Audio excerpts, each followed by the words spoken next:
massive car bomb exploded outside of a large federal building in downtown Oklahoma City, shattering that building, killing children, killing federal employees, military men, and civilians. The chaos in downtown Oklahoma City did indeed resemble Beirut after what police believe to be a 1,200-pound car bomb ripped through the 9-story federal building shortly after 9 o'clock this morning. If it seemed like war... It's like a garbage pile. It's unbelievable. Everywhere you dig, you find somebody.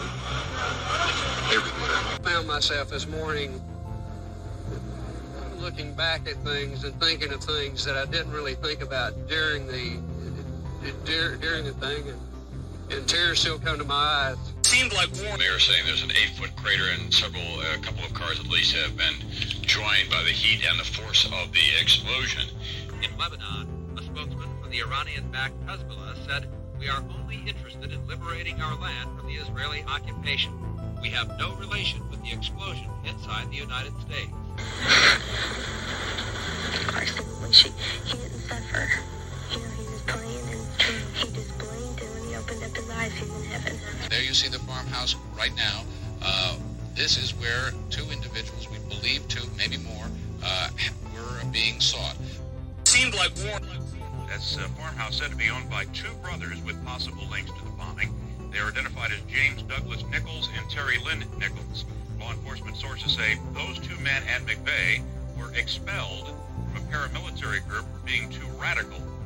Officials are refusing to speculate on what motive any of these suspects might have. He told me earlier this evening, having to do with experiments in bomb making and a passionate anger against the federal government for its actions against the Branch Davidians in Waco, Texas 2 years back, is circumstantial but telling.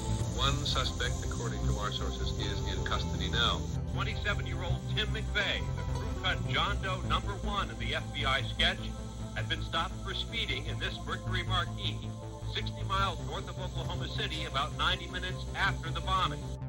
Reno hinted at a wider conspiracy. I remind everyone that John Doe number 2 remains at large. He should be considered armed and extremely dangerous. There is a strong likelihood that other persons are involved in this tragedy as well.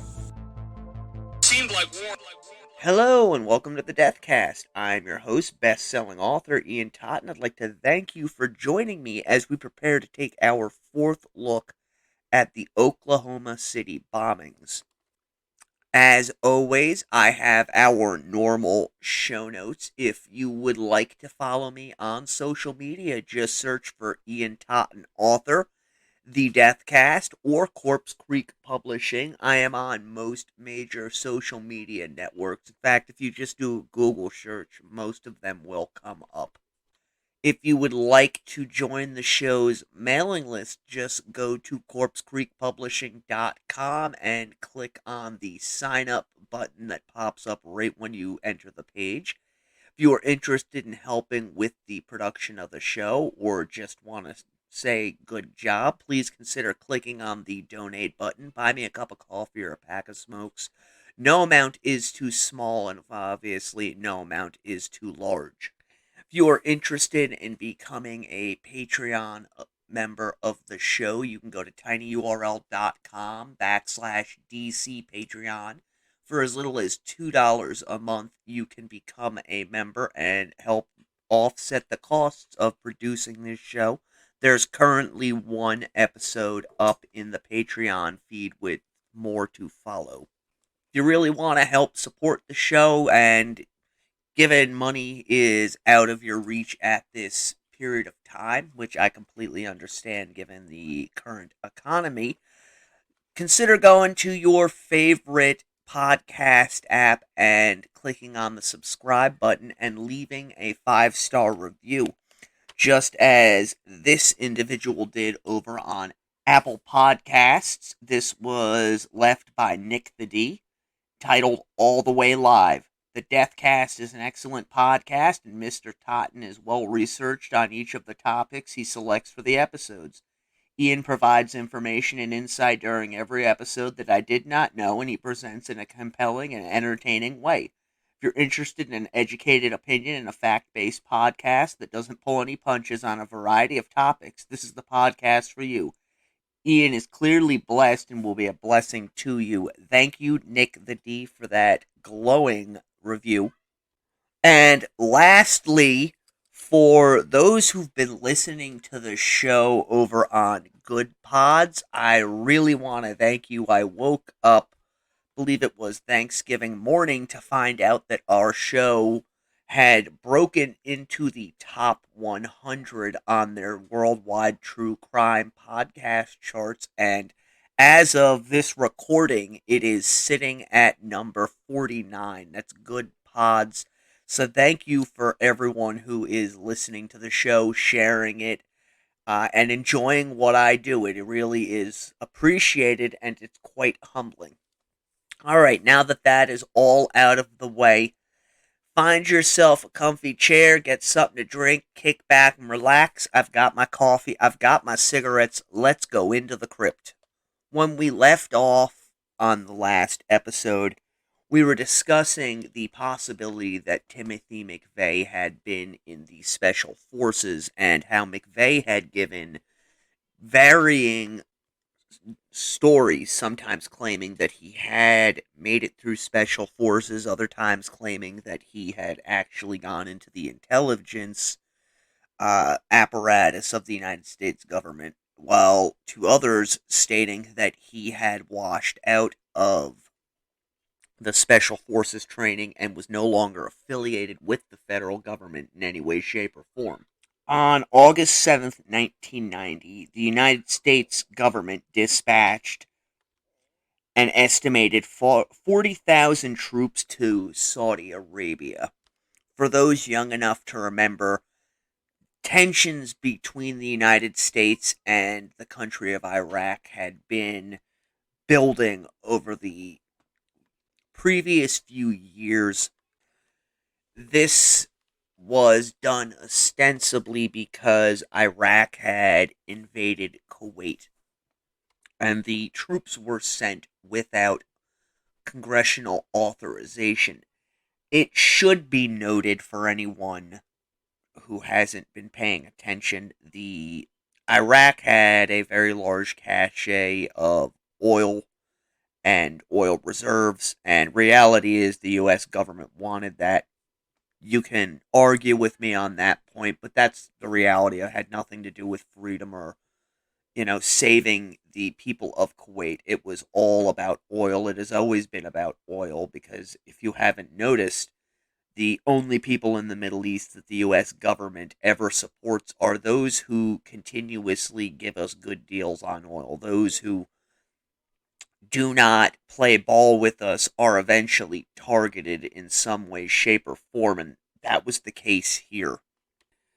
Bush was able to get away with this by having people who had gotten away from Kuwait appear before Congress to describe the atrocities that Saddam Hussein and his Ba'ath government had committed against the Kuwaiti people.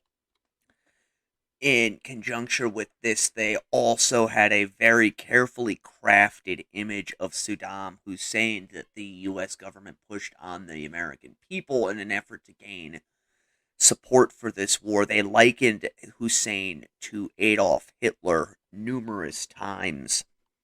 According to declassified documents, the Pentagon officials felt that it was important to win the hearts and minds of American people, while at the same time they felt that it was equally important to manage the media coverage so that they did not have a repeat of Vietnam in terms of how the American people felt about the coming war, and also the amount of dissidents who arose across the United States during that particular conflict.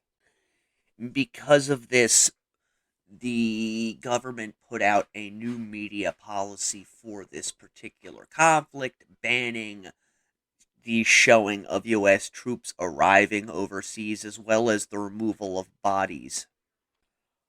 Further, any media personnel who were to be stationed over there during the coming conflict were to be controlled by military minders. You might be thinking, why is any of this important when we're talking about the Oklahoma City bombings? Well, Timothy McVeigh was a veteran of the Iraq War. In fact, McVeigh was informed in November 1990, just days away from being given his tryout for the Special Forces, that he was to be deployed to the Persian Gulf. It has been noted by several who knew McVeigh during this period of time that in regards to his Special Forces tryout, he believed that he would just be allowed to reapply once they returned from being overseas, and also that he disagreed with the U.S.'s decision to go to war, which is something, especially during this period of time, that was rather different from most individuals in the United States military. If you'll remember last episode, I talked about the level of indoctrination and propaganda that military personnel are flooded and overwhelmed with. So back then, and even when I was in, a lot of people didn't think twice about quote-unquote doing their duty, which is to follow any lawful order given by the commander-in-chief. McVeigh's commanding officer stated that he, quote, did not think the United States had any business or interest in Kuwait, but he knew it was his duty to go where he was told, and he went. For his part, McVeigh later admitted to knowing that he and the rest of his comrades in the unit were being inundated by propaganda, as was much of the U.S. population. McVeigh stated, I remember Bush refusing the Kuwait offer to pay each soldier $5,000. He said we weren't mercenaries. I remember multiple trips, junkets to Kuwait himself to receive gifts, etc. In this regard, he's speaking about President Bush and his belief that Bush was being basically bribed by the Kuwaiti government to intervene on their behalf. Just prior to being sent overseas, McVeigh was granted a short leave period during which time he returned to upstate New York, where he expressed fear about the upcoming conflict and his chances of surviving it. After returning from leave, McVeigh, along with a number of others within his platoon, awaited orders until January 6th of 1991. At which point he was deployed overseas. McVeigh was assigned to what was known as Task Force Iron Alpha Company 3rd Platoon, which was the main battalion of the 7th Corps.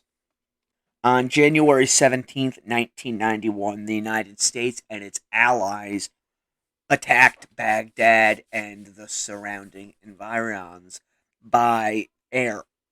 And it's important to note that as the U.S. began to attack Iraq, all over the United States, the American populace was inundated with the names of the new type of weaponry that was being used overseas to combat the quote-unquote evil madman.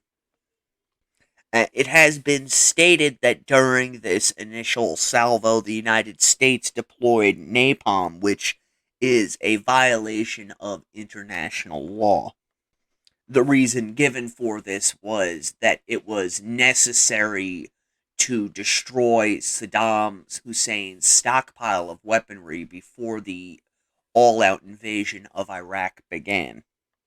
While all of this was going on, McVeigh and the group that he had been assigned to practiced battle tactics, something which McVeigh, against military protocol, wrote to both his friend Steve as well as his sister about, telling them that basically if he were to die, he wanted them to know that he hadn't been at the tail end of things, but right in the thick of battle. When the ground assault did, in fact, begin, McVeigh's Bradley armored infantry vehicle was the third one through.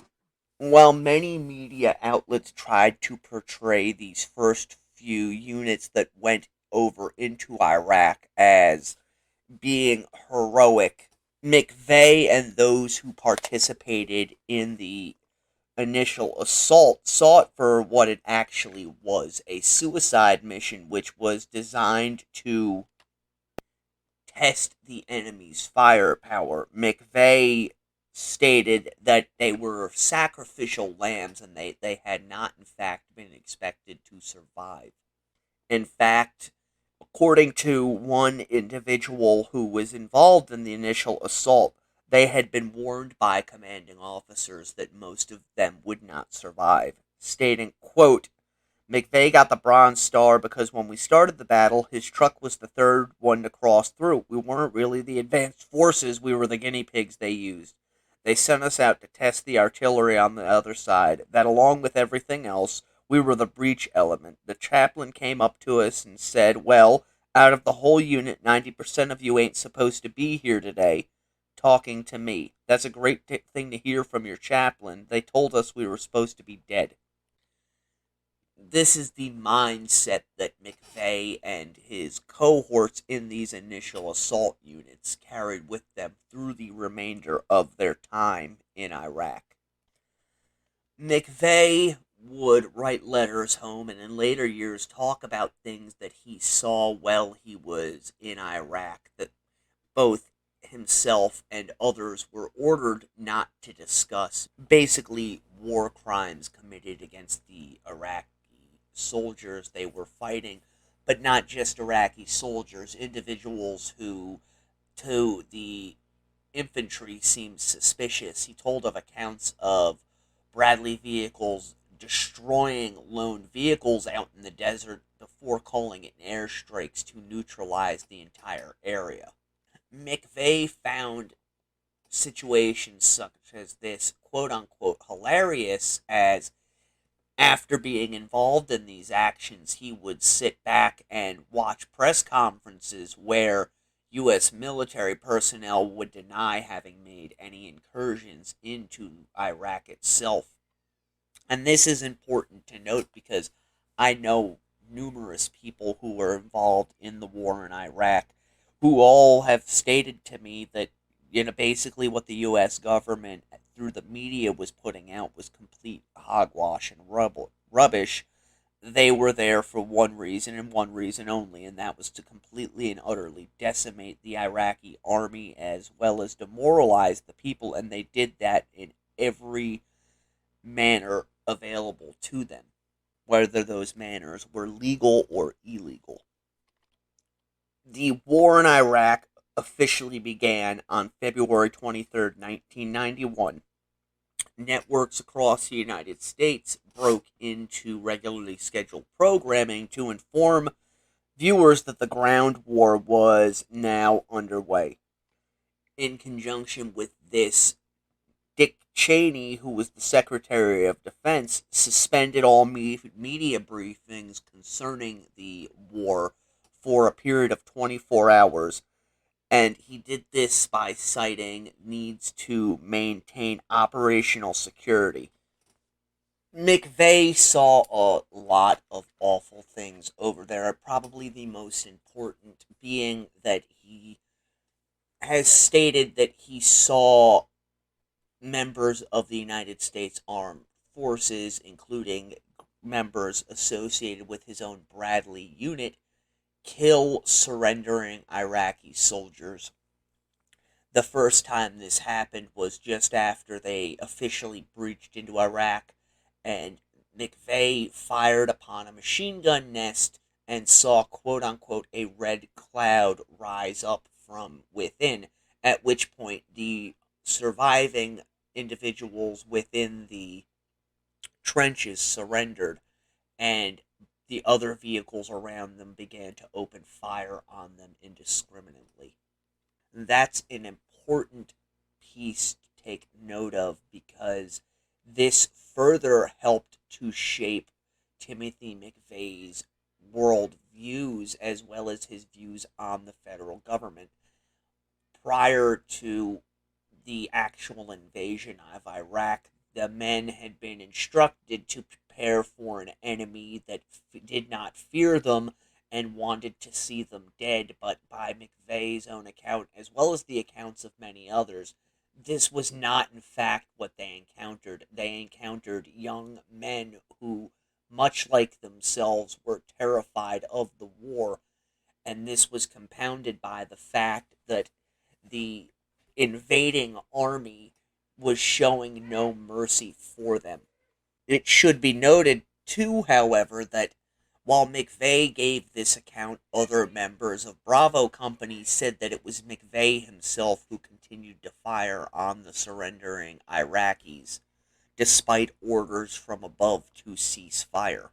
While still further members of Bravo units stated that these stories of McVeigh heartlessly killing surrendering soldiers were a fabrication of both the federal government and the media in an effort to paint McVeigh in a worst light possible. To give you a further idea of the horrors that were going on over in Iraq, one incident has been dubbed the bulldozer assault, where various vehicles which had been outfitted with plows to the front of them buried Iraqi soldiers alive inside of their trenches. So this is the type of thing that Timothy McVeigh was dealing with while he was over in Iraq, the kinds of things that he was seeing on a almost daily basis. This despite all the reporting that made its way back to the United States in both mainstream media as well as in books. A very sanitized version of the war was given, which did not reflect the reality of the horrors that the soldiers who were participating in it encountered.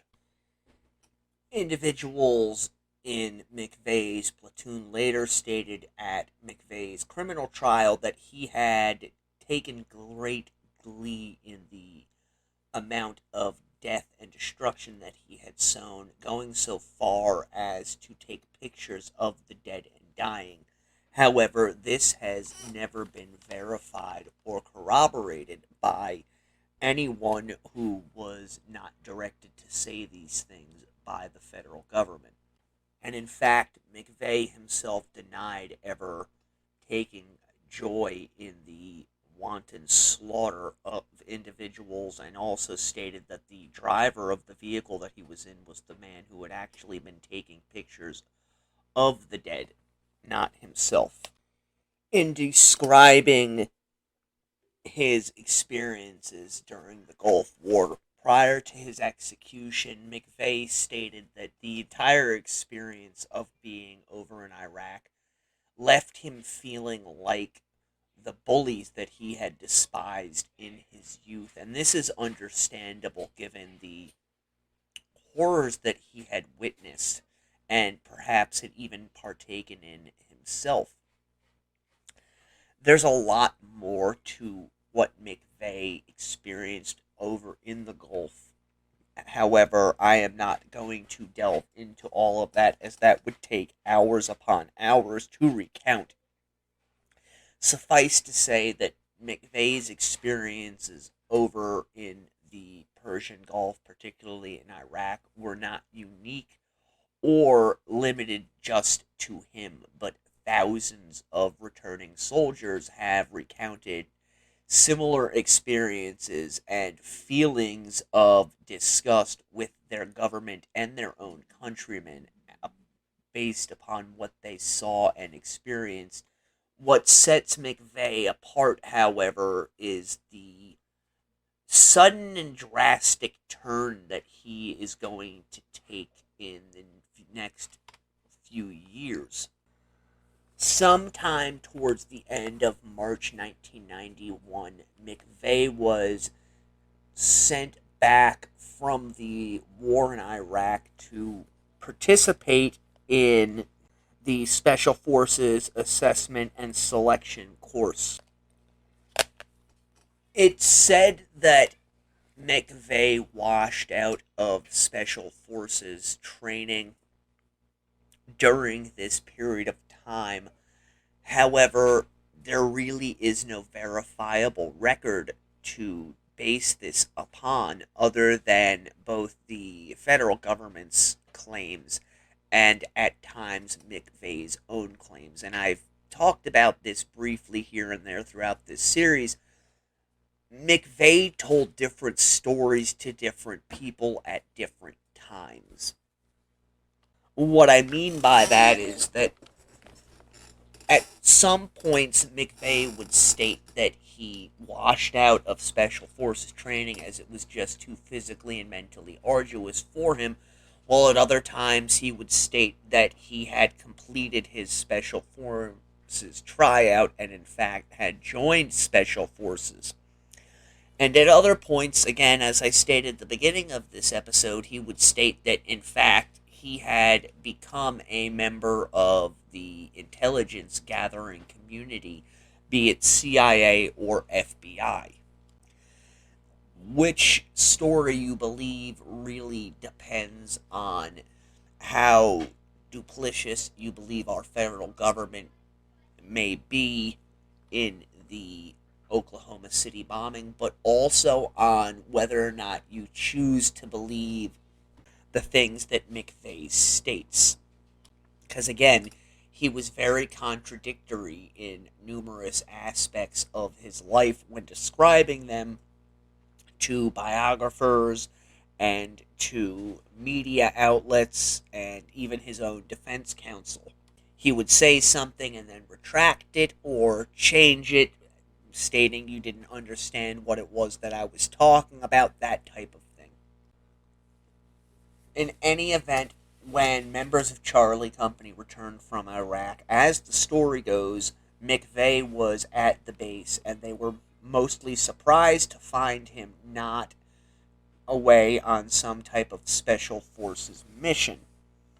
McVeigh told these individuals that he was, quote, not prepared, wasn't ready, not had his physical peak, and that the course was just too physically demanding. There is a hint of truth to this, as many who returned from the first Iraq War stated that they were physically worn out and not in any form of fighting shape after participating in the war. Some people have stated that it was McVeigh's washing out of Special Forces which ultimately led him on to his anti-federal government path.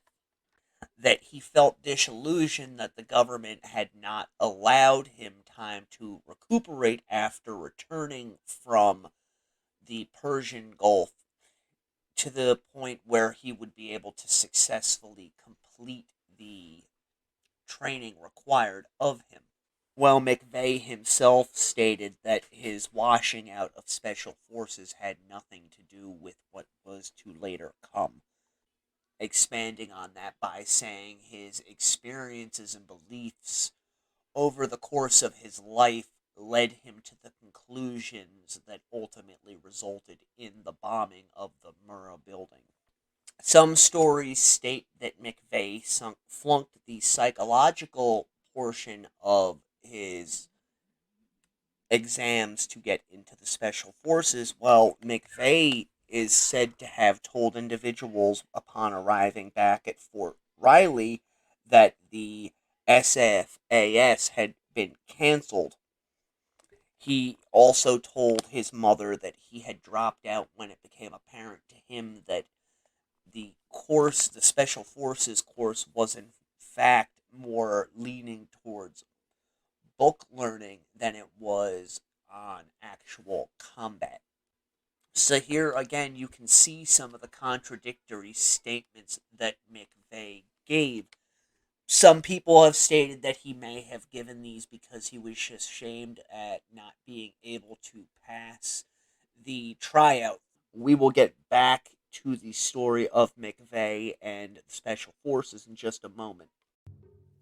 From author Alistair Cross comes the Vampires of Crimson Cove series. When the sun goes down and the fog rolls in, the darkness comes out to play in the little town of Crimson Cove.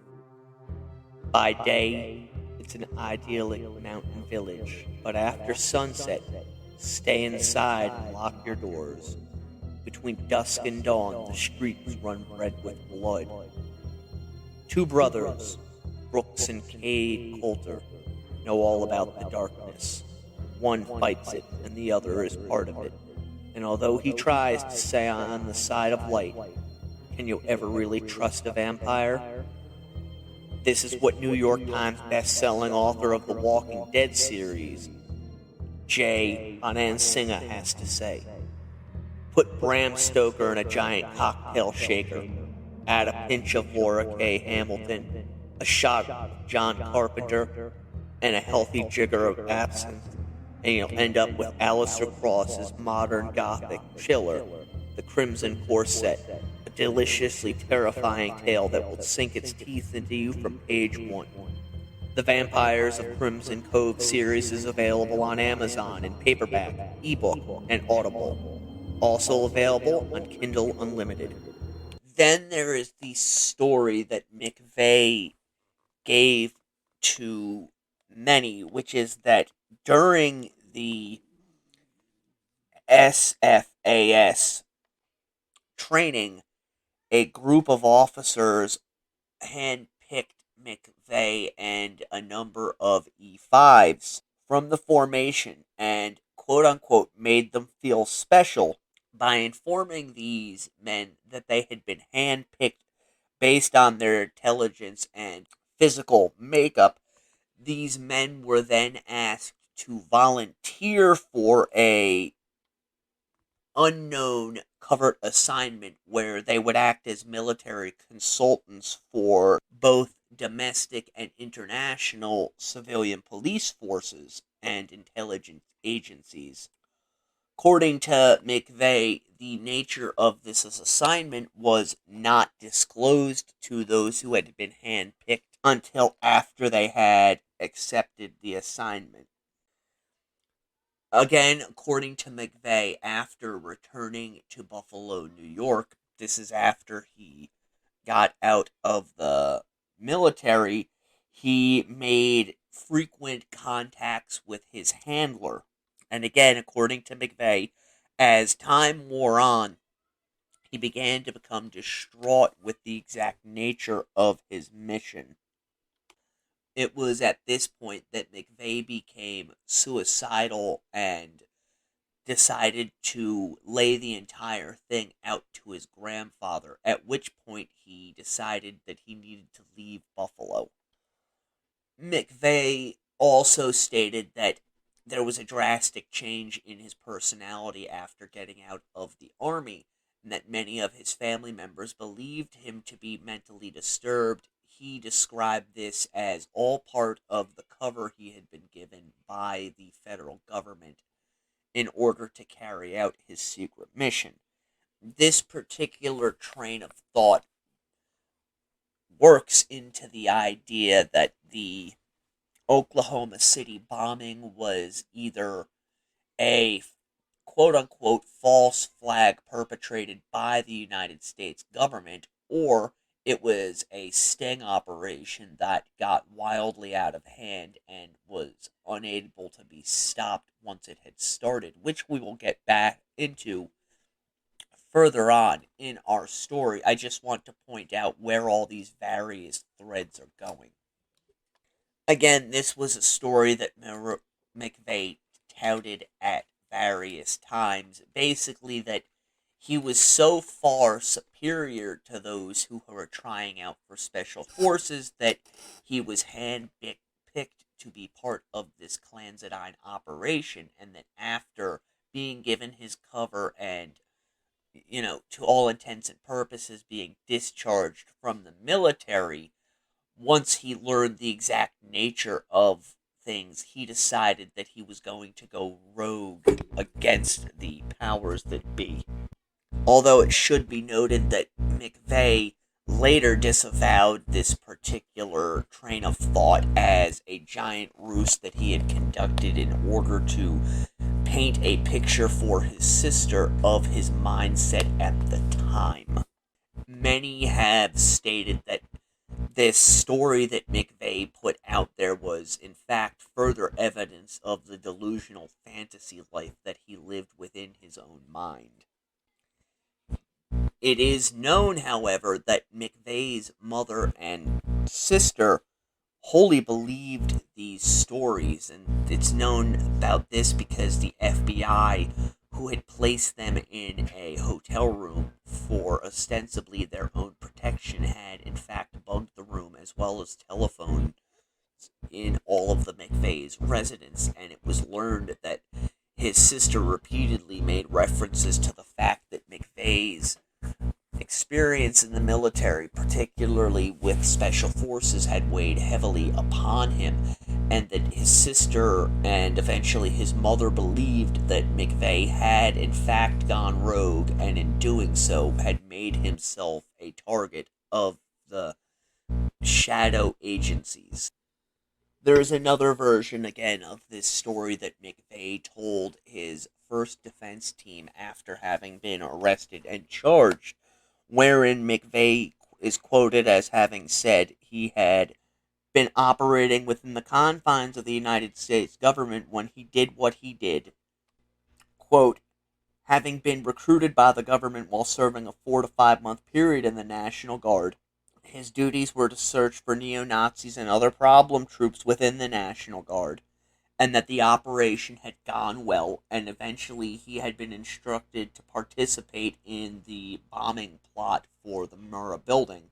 McVeigh stated that he had been instructed to make certain that the bomb that they constructed only blew out a few windows, this in an effort to turn the American public against far-right extremists.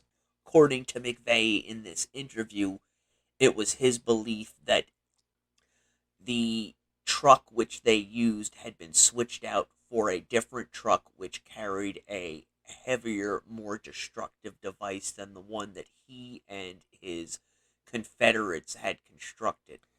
When confronted with this information later on by the final defense team that McVeigh was granted, he is supposed to have become enraged that the private conversations he had had with this initial defense team had been discussed with others. McVeigh is also quoted as stating, while some parts of what he had told the original defense team were true, others were not. An interesting part of this particular story, at least to me, is McVeigh's assertions that he encountered a high-ranking officer whom he only referred to as the Major while he was over in Iraq, and later encountered this man while he was in Special Forces training. According to McVeigh, it was through this individual that he became aware of the ultra-right-wing white nationalist movement that was operating within the United States. And I bring this up because, as shown in episode 2, that is in and of itself a lie. McVeigh was already aware of the white nationalist movement that was going on in the United States due to his involvement in the various gun shows that he visited prior to joining the United States Army. If you'll remember, it was at these gun shows that McVeigh first encountered the Turner Diaries, which is almost like a diary to many of the individuals in the white nationalist movement.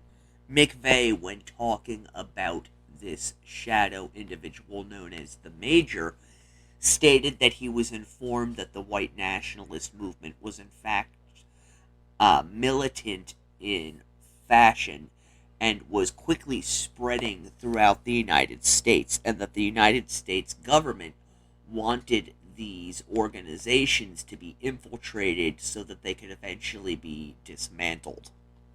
McVeigh further stated that he was offered from this individual a position in an ultra-secret unit that would basically have him working alone as a deep cover operative in the white nationalist movement.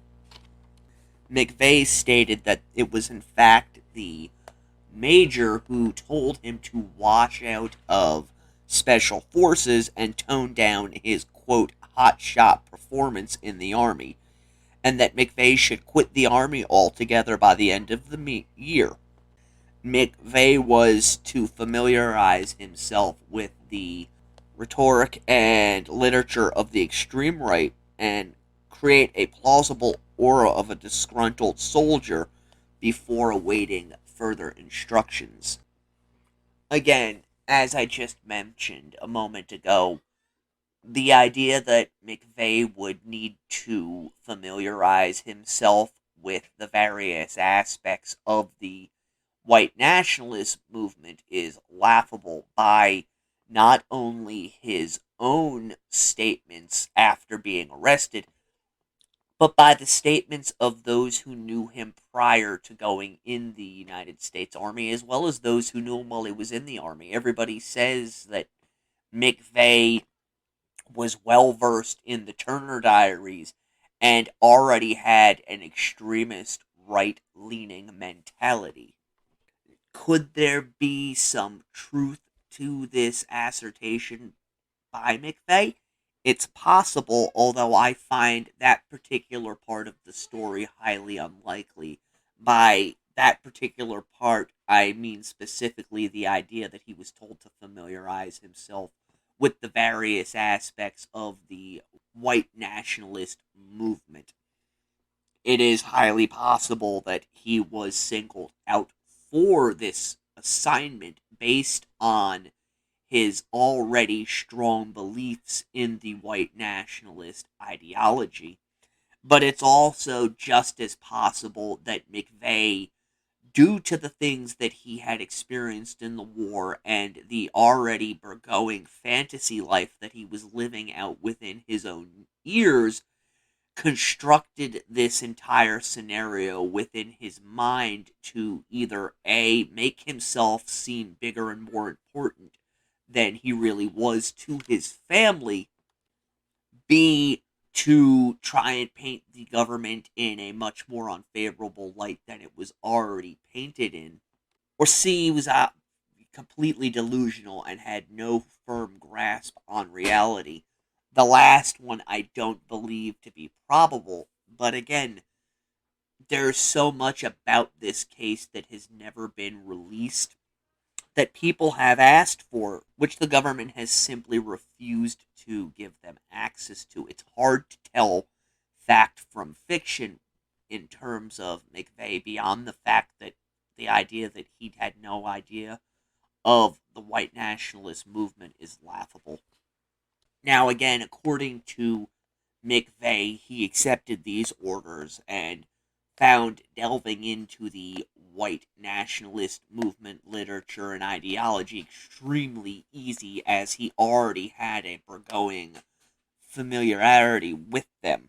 Now, this particular branch of the story is coming from another man who was on death row with Timothy McVeigh, so it's very possible that McVeigh spun this entire story as a means to pass the time, or that this death row inmate created this story in an effort to get himself spared from being executed.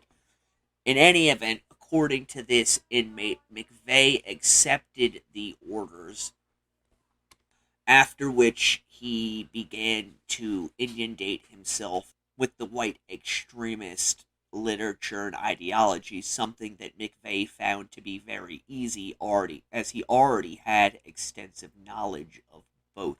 Again, according to this inmate, McVeigh stated that he was ordered to participate in the bombing, and that even up until his dying day, McVeigh believed that because of his actions, the federal government would not allow him to be executed, but would instead fake his death in order that he could continue on with his life as payment for a job well done. You can see here all the conspiracy aspect of this case, and why so many people have found it absolutely fascinating. There is more, though, however. Other individuals have come forward making claims that McVeigh was a member of the intelligence community, including his alleged co-conspirator in the bombing, Terry Nichols, who signed an affidavit in 2007 stating that an high-ranking FBI agent had recruited him to participate in undercover operations.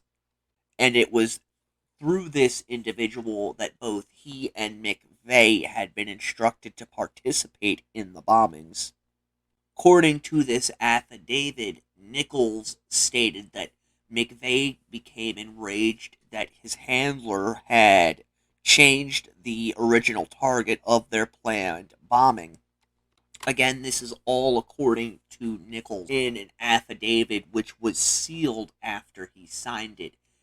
Also within this affidavit, Nichols is said to have named other government officials who were in on both the bombing as well as their other undercover operation. Nichols stated that these other individuals were being protected by the FBI and or the government in a, quote, cover-up to escape its responsibility for the loss of life in Oklahoma. We're going to look at the last little piece of this particular thread for a moment. There is also another theory that has been touted out there that somebody from the government had in fact gotten into McVeigh's ear while he was either in Iraq or while he was in Special Forces training and had in fact tricked him into believing that he was being inducted into a secret branch of the government in order to give the United States government an excuse to go after these militias that were popping up all over the country. I know that one might seem a little bit hard to swallow, but you need to picture and understand the United States during this period of time, the early 1990s. There had been a lot of news coverage given to these white extremist organizations, particularly in the Midwest, because numerous organizations had carried out crimes ranging from bombings to kidnappings, murders, and bank robberies. And while a lot of these organizations had been, captured and the perpetrators properly charged and sentenced for these crimes, it seemed as though for every one of these organizations that was popping up and being dispatched, 3 more were coming into existence. So the idea behind this particular conspiracy theory is that McVeigh was in fact given a load of BS in order that he should go out and really paint these organizations in the worst light possible. And how best to do that than by targeting a government installation and killing hundreds of civilians.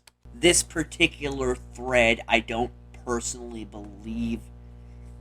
Again, as I've stated earlier, I believe that McVeigh already held these notions of white supremacy and already had these anti-government leanings just based on the information that we know about him prior to going into the Army, as well as statements that were given by people who knew him during and after his Army career. That is not to say that he may not have been recruited into the intelligence agencies. The reason I say that will become more apparent when we get into talking about Elm City, which is really a pivotal place both in the story of the Oklahoma City bombing as well as the white nationalists movement. Moving along now, before getting out of the Army, McVeigh returned home on leave a number of times, and it was immediately apparent to those he encountered that something had changed within him. Many attributed these changes in McVeigh to his experiences within the Gulf War, while certain members of his family, as already discussed, believed that this was simply a cover for his story of being in the clandestine world of espionage. According to one biographer, the more he thought about it, the worse he felt about the killing he had done for the American government. And further, the disillusionment that began to build within McVeigh was due to the lies he had heard in the Persian Gulf. In point of fact, McVeigh actually expressed to his friend Steve Hodge, after returning, that he had not done anything heroic during the war, and stated that all of the medals and commendations that he had received were overblown. Many who encountered McVeigh during this period of time saw him as being trouble, and stated that McVeigh viewed the war as a waste of human life. Further, many described McVeigh as appearing numb and washed out due to his experiences in the war. Eventually, the U.S. government would acknowledge this, what was then termed the Gulf War Syndrome, which we now know to be PTSD, which is basically men unable to surmount the horrors that they had seen and thus are reliving them constantly. They also feel anxiety, depression, suicidal ideations, and various other conditions which used to fall under the term of shell shock. McVeigh ended up re-enlisting for one more year on May 21st, 1991. McVeigh lived off base during a good portion of this time, which, at least according to the records I have seen, is the first reported time that McVeigh, during his active military enlistment, had lived off of post. It's really during this last year of his enlistment that McVeigh's anti-government rhetoric really begins to ramp itself up. He was extremely disillusioned with both the United States government, the military, and society as a whole, which he saw as being manipulated by powers above. Should also be noted that McVeigh was described as being the quote-unquote most racist bastard I ever knew. The individual who gave this assessment of McVeigh is also one of the individuals who claimed McVeigh killed surrendering soldiers despite standing orders not to do so. Should be pointed out that there are many who contradict that particular individual, and just based on all of the research and reading that I have done, this individual's remembrances of McVeigh need to be taken with a certain grain of salt. This individual, I will point out, harbored great resentment against McVeigh due to the Oklahoma City bombing. During this period, McVeigh also began to get heavily involved in the 2A movement, which is the movement to preserve the Second Amendment of the United States.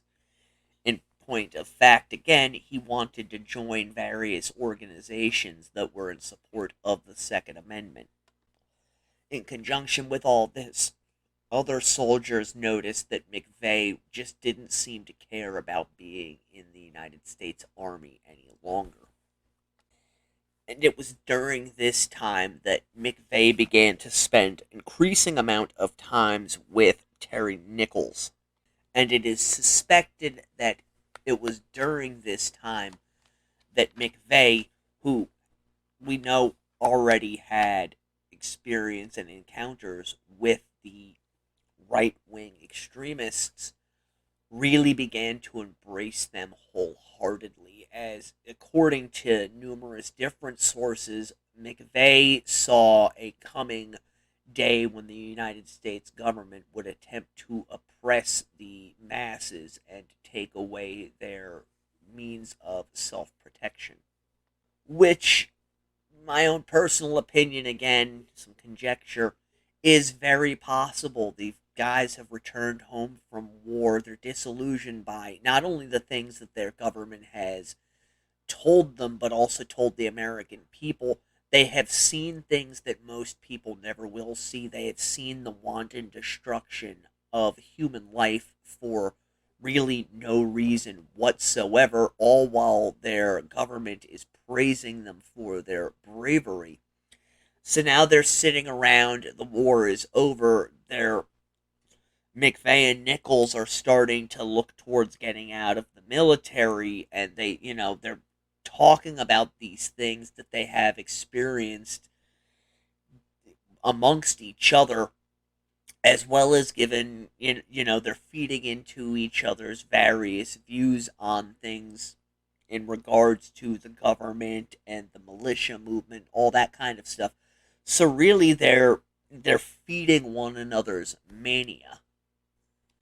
It could be that this was by design of the United States government, that McVeigh was told to seek out an individual such as Nichols, who had pre-existing right-leaning tendencies, and that it was through Nichols that McVeigh was able to foster the cover that he was eventually going to use.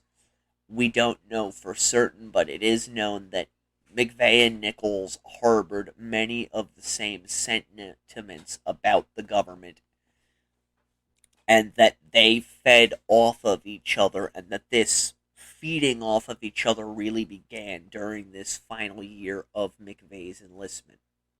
Nichols, should be noted too, was not actually enlisted at this period of time, at least not that I could find, but had decided to stay in the area.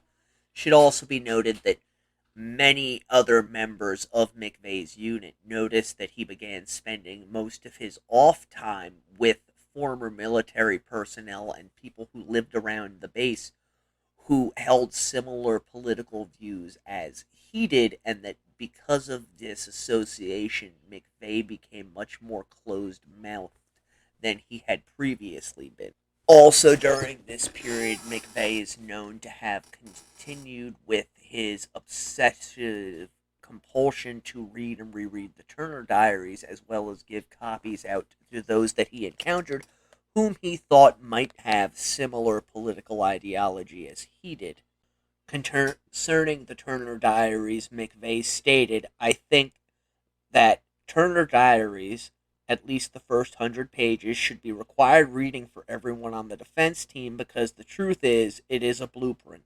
It wasn't my specific blueprint, but it provides a good tactical and philosophical outline minus the racial thing." That is something that needs to be noted, that McVeigh later would really downplay his racist ideologies and his commitment to that particular cause, trying to paint what he had done in a much more savior of the American people as a whole ideogram, as opposed to what many saw it as was a racist, extreme right individual taking aim at a government that he had seen as having failed him on every level. On December 31st, 1991, McVeigh submitted his letter of resignation to his CO, which many who were in with McVeigh considered surprising, as they saw him as someone who would be a lifelong soldier. As with everything else in McVeigh's life, he gave various reasons as to why he decided to leave the Army. Some he told that he was disillusioned with what was going on. To family members, he told them that it was part of his cover. while to others, McVeigh didn't give any reason as to why he was getting out. He simply told them that he was going to disappear for a while. After being released from the Army on the 31st, McVeigh was assigned to a position with a nearby branch of the National Guard. This is standard practice when anybody gets out of the military. Either you're put on active duty reservist or inactive duty reservist, although it appears McVeigh was placed onto active duty. And he would basically stay within Buffalo for the next few years. We're going to get more into that in depth in the next episode, but I just wanted to go a little long this week in order to get to the point where McVeigh is really out of the military and now he is running on his own volition. I hope you have enjoyed this week's episode of the Deathcast. Again, don't forget to follow me on social media. Just look for Ian Totten, author, the Deathcast, or Corpse Creek Publishing. Don't forget to go to your favorite podcast platform, click on the subscribe link, leave a 5-star review, share it on social media, and also consider becoming a Patreon. For as little as $2 a month, you'll get access to exclusive content at tinyurl.com/DC Patreon. Until next week, the Deathcast is a production of Corpse Creek Publishing. Stay morbid.